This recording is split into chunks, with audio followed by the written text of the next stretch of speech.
My family and I, grew up in Denmark. We lived in a country where, albeit we weren't always welcomed as part of that country, but our rights were respected. And if anything ever happened to us, we could always go and find justice through the system. Then we moved to Bahrain, and that completely changed. I never knew what it meant to live in a country where you did not have freedom of expression.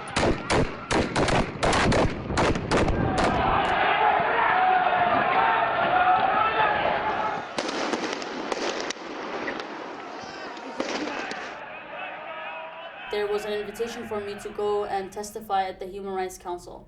And I didn't want to leave because the protests were still undergoing and I wanted to be there in case anything happens. But my father explained to me how important it is to have a voice on the outside just as much as it was having people participate on the inside.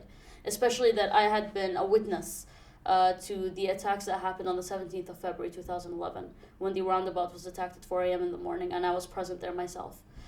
And so he convinced me and I traveled. And of course after that the GCC forces entered Bahrain. And I knew going back to Bahrain most likely meant that I would be imprisoned, if not tortured and otherwise.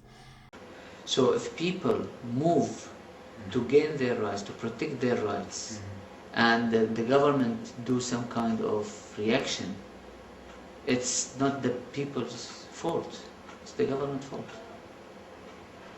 I would prefer that always being for the people rights, not for me personally. But sometimes you need to sacrifice to get your rights. My father, of course, was sentenced to life imprisonment on June 22nd, 2011. And then that verdict was upheld in court, both military courts. He went on several hunger strikes throughout his detention period. For him, the most important thing is that the fight for human rights and for freedom continues. And that's why, despite all of the threats, despite all of the torture, when he was sentenced to life imprisonment last year, he screamed in court that the struggle will continue. And so when I read the torture report about what my father had been through, my first reaction was to book a ticket and go back to Bahrain. It was my friends who stopped me from doing it.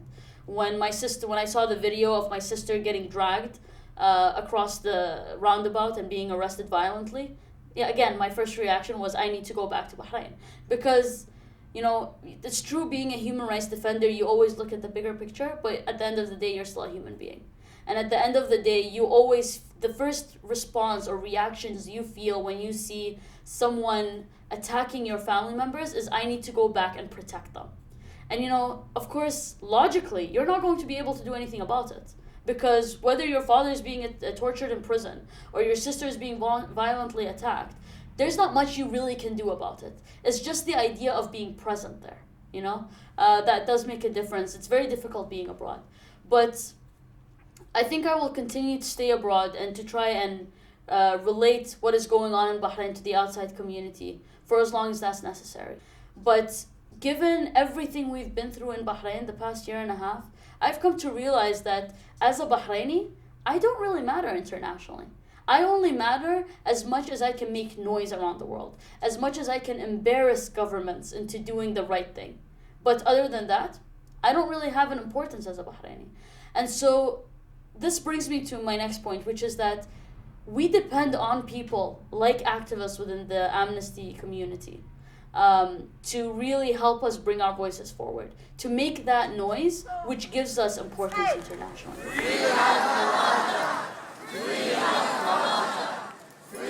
Always remember that you may be one voice to yourself, but when you use that voice, especially in places like Amnesty International, you're amplifying it. And you're standing together with thousands of other people who really care about the very same issues.